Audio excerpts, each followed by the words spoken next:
Telenavegante.net, porque lo bueno une. La voz de tantos venezolanos y venezolanas que luchan por mejorar la calidad de vida en nuestras comunidades. El radar de los barrios, con Jesús Torrealba.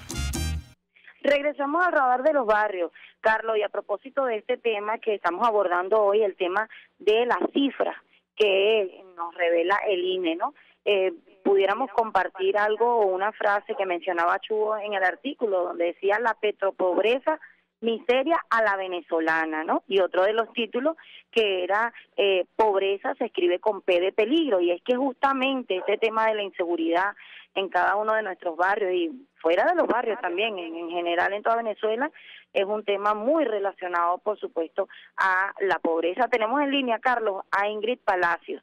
Ingrid, bueno, compartiendo un poco a propósito de este tema de la pobreza y de estas cifras que da el INE cuando nos revela que este petroestado o este gobierno fabrica maravillosamente, ¿qué les parece? 5.000 pobres diariamente. Ingrid, tu experiencia como ama de casa, como luchadora social, conocedora, por supuesto, de cada uno de los problemas dentro de tu comunidad, como es el tema de la pobreza, de la miseria, del peligro, de la violencia, ¿qué pudieras decirnos a propósito de estas alarmantes cifras?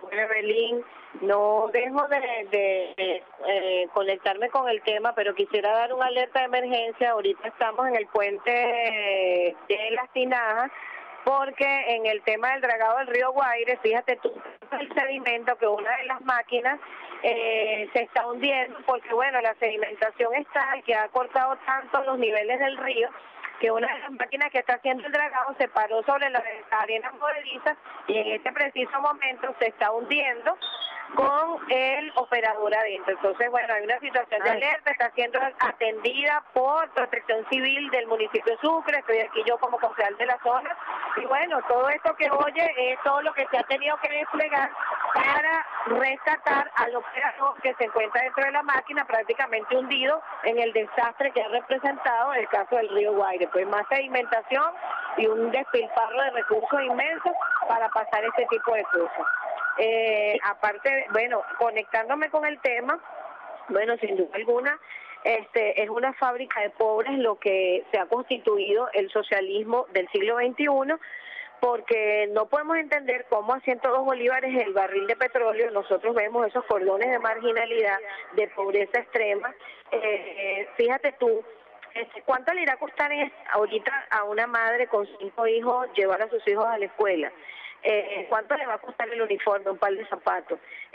La crisis es tan dramática, pero tan dramática, que volvemos a escenarios terribles. Yo lo decía que la pobreza es una cosa que es triste. ¿Por qué? Porque nuestro país se ha convertido en una especie de jungla. Yo lo decía en el radar pasado y no debo de anunciarlo, porque es tan dramático que pasamos de la subsistencia a la sobrevivencia, o eres tú o soy yo.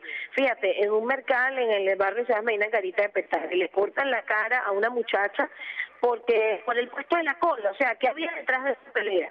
Pobreza. Si yo quedo sin el turno, a lo mejor no llevo el alimento para mi hijo y es la única oportunidad que tengo para darle a mi familia de comer. ¿Eso es un país de prosperidad? Jamás.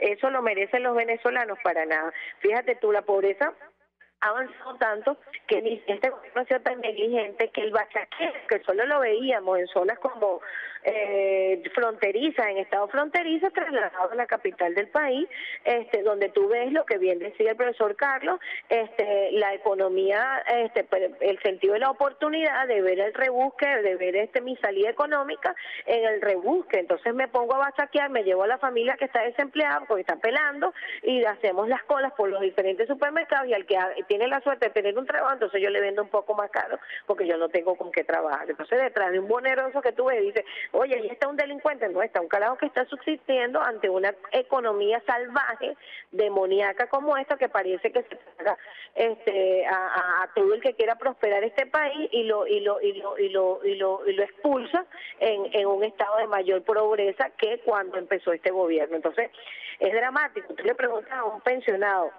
¿De qué le sirve tener la pensión si a lo mejor él dice, bueno, tengo la pensión todos los meses, pero no puedo adquirir los alimentos, no tengo los medicamentos? Es posible que con un barril en 102 bolívares tengamos, por ejemplo, noticias como que ahora se ha incrementado la amputación de las piernas porque no existen los medicamentos. No hay nada más triste para un pobre que no tiene la capacidad de pagar un sistema privado de salud, ir a un sistema público y tener que verse en la desgracia de decirle, mira, te tenemos que amputar la pierna, chico, porque no te pudimos atender la uña porque tenías un pie diabético. Entonces, esa es una pobreza que condena, es una pobreza que anula, que aniquila al ciudadano en su expresión, al ser humano como en su autoestima. Ver a una madre que va con su hijo y que no existen los medicamentos que tiene que darle para salvarle la vida a su hijo porque es un paciente de cáncer. Entonces, ¿de qué estamos hablando? ¿A qué le llaman patria?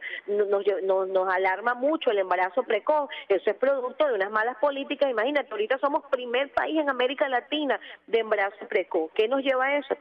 A unos cordones de miseria y de mayor pobreza. ¿Cómo es posible que enfermedades erradicadas en este país en la época de los 60, como la malaria y la tuberculosis, tú te paras en la sanidad del distrito número 7, en La Urbina, y ves las gigantescas colas todas las mañanas para las personas a buscar tratamiento, escucha bien, de tuberculosis, de sífilis y buscar tratamiento de VPH, sin contar el avance sostenido del VIH en el país? Entonces, cosas como estas te dan a entender de que esto no puede seguir sucediendo y Venezuela tiene que ir hacia un mejor destino de prosperidad y de salud y de riquezas para todos como lo merecemos.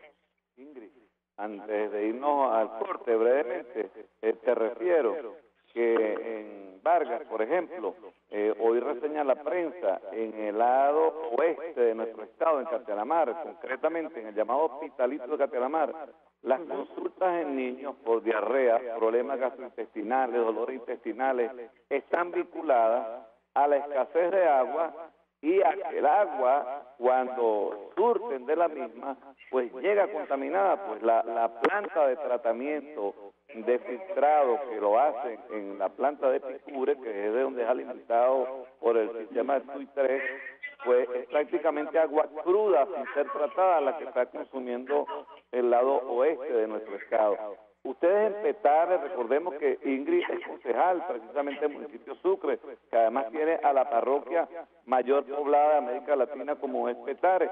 ¿Ustedes tienen problemas de este tipo también allí en Petare, Ingrid? Claro, por supuesto. Fíjate tú, lo normal es un gobierno que entiende la Constitución para el ejercicio de la ciudadanía, porque el poder no es para controlar, sino para ceder más bien espacios de poder a los ciudadanos para transferirlo. Aquí tenemos cosas que jamás se han visto en la historia. Tú trabajabas muy bien, Hidrocapital, Ministerio del Ambiente, trabajaba concatenado con el IMAS. En el caso del municipio de Sucre, esto es un atropello constante porque casualmente se bajan las pulgadas y las libras que se le envían a zonas como la Urbina, en el sector barrio metropolitano, San José y toda esa zona, y se baja la pulsación del agua en zonas como Mariche, imagínate tú, en zonas como Caucahuita y La Dolorita. ¿A quién se le hace un daño? ¿Al alcalde? Precisamente no. Usted le hace el daño al ciudadano que está allí, que tiene que pagar el agua más cara del país, porque llevar una cisterna que le llenen un pipote de agua y subirlo por lo menos 500 escalones, le representa a ese ciudadano por lo menos 100 bolívares diarios para tener agua. Entonces, esto es la forma de hacer gobierno, sin duda que no. Entonces, situaciones como esta te demarcan mucho más la pobreza, porque resulta y pasa que quien vive en zonas más deprimidas termina costándole mucho más vivir. Entonces, ves situaciones anárquicas, a lo mejor ves situaciones de mayor violencia y conflictividad. Perdimos contacto con Ingrid Palacio. De todas maneras, ya resumimos, el gobierno que habla de los pobres, en favor de los pobres, resulta que hasta con medidas de este tipo genera mayor pobreza. Vamos al corte y enseguida regresamos con, por aquí, el radar de los barrios. Crónica Urbana. Éxitos de la gente y organización social en El Radar de los Barrios, por RCR.